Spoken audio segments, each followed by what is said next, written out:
Et avec Christian Estrosi, le ministre de l'Industrie, avec qui l'on va parler évidemment. Bonjour Christian Estrosi. Bonjour Guillaume. Cette affaire de la réforme des retraites présentée donc depuis hier matin.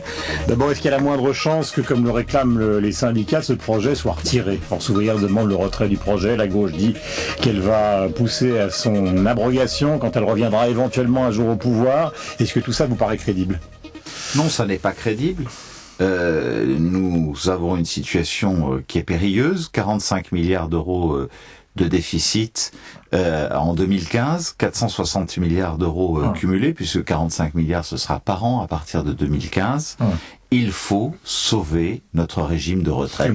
Là, vous m'avez parlé du déficit des comptes de la nation, plus que de la situation humaine des retraites. Est-ce que c'est une réforme qui vise finalement à suivre des objectifs de rigueur, ou est-ce que c'est une réforme qui consiste à modifier profondément la situation des Français qui partent à la retraite?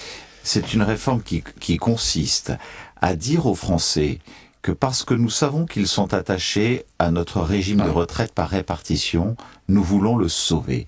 Et ce qui a été annoncé hier confirme aux Français que nous sommes en train de sauver leur régime de retraite par répartition. Mais comment vous expliquez, Christian Estrosi, que dans le Parisien de ce matin, les Français sont contre à 60%. Je relève aussi que près de 40% d'entre eux ne sont pas opposés. C'est important, 40% au début, c'est-à-dire que le jour même où on annonce les choses, avant qu'il n'ait fait comme vous et moi la lecture détaillée des dispositifs dont ils vont prendre connaissance et qu'ils vont approfondir progressivement, déjà 40% d'entre eux n'y sont pas opposés. Ça me paraît un chiffre quand même important. Et quand on sait que plus de 85% d'entre eux vous disent qu'ils sont conscients qu'il y a un risque et qu'il y a un danger et qu'il faut faire quelque chose, et que finalement, entre ce que nous proposons et que nous allons faire, c'est-à-dire maintenir un système juste et équitable, avec la répartition, avec le fait que nous ne baisserons pas les pensions, avec le fait que nous tiendrons compte en matière de justice de la pénibilité du travail effectué tout au long de sa carrière. Mais quand vous dites nous tiendrons compte, ça veut dire que l'affaire n'est pas bouclée, que le président de la République va pouvoir dialoguer avec les partenaires sociaux jusqu'à vendredi. Donc il y a des choses qui peuvent évoluer. Oui, notamment deux sujets où nous voulons vraiment apporter une dimension qui n'avait jamais été apportée jusqu'à présent.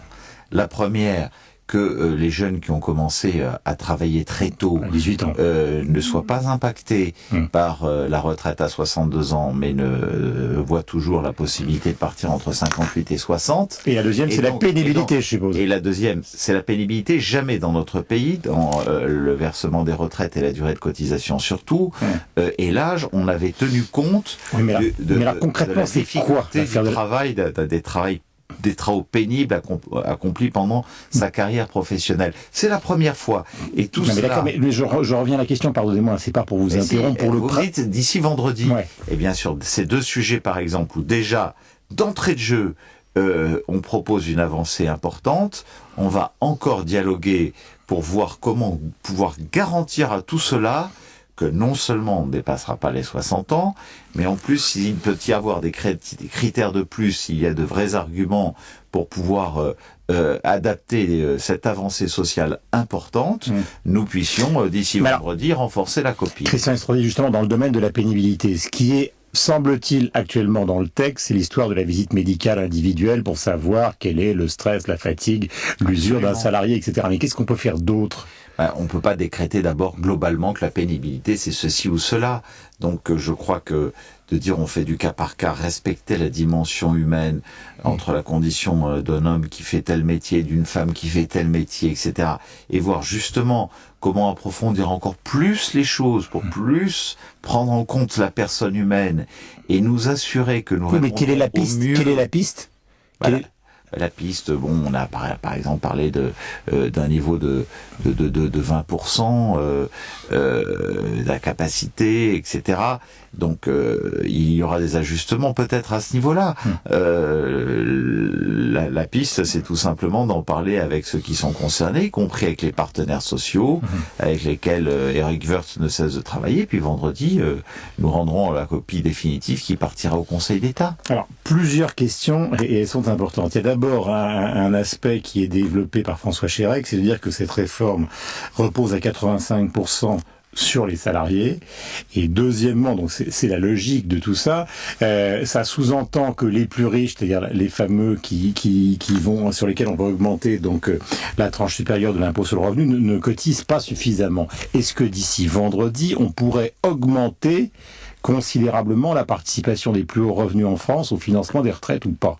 Est-ce que cette porte est fermée? Vous savez, ce qui est important, c'est de ne jamais créer de déséquilibre dans notre système économique et social. Nous avons fixé des règles pour amener les plus hauts revenus à plus participer à l'effort de la nation en matière d'investissement. C'est le ministre de l'Industrie qui parle. Je suis à la fois le ministre qui doit garantir la compétitivité de notre outil de travail et en même temps quelque part aussi de la condition sociale des salariés, de l'évoluer, de leur permettre de progresser dans leur carrière. Ces hauts revenus, ce sont ceux que nous devons inciter à investir plus dans l'outil de travail. Donc d'une manière ou d'une autre, ou vous les faites cotiser plus, ou vous faites en sorte qu'ils apportent une contribution sociale plus forte, ou vous faites en sorte qu'ils apportent une contribution plus forte sur l'investissement, la compétitivité, le développement de notre outil de travail, c'est-à-dire la création de richesses qui permettra la création d'emplois. Parce que ce que vous équilibrez d'un côté, vous finissez par le déséquilibrer de l'autre. Et c'est parce que, justement, notre réforme est juste et équilibrée, qu'elle sauve notre régime de retraite, que nous ne devons pas dépasser une limite qui aurait des conséquences et qui, surtout, pousserait à délocaliser, plus que nous ne l'avons connu par le passé, des activités vers l'étranger, ce qui aurait des conséquences directes sur l'emploi, donc qui les nous hauts amènerait revenus ne sont pas forcément... donc forcément sur les retraites.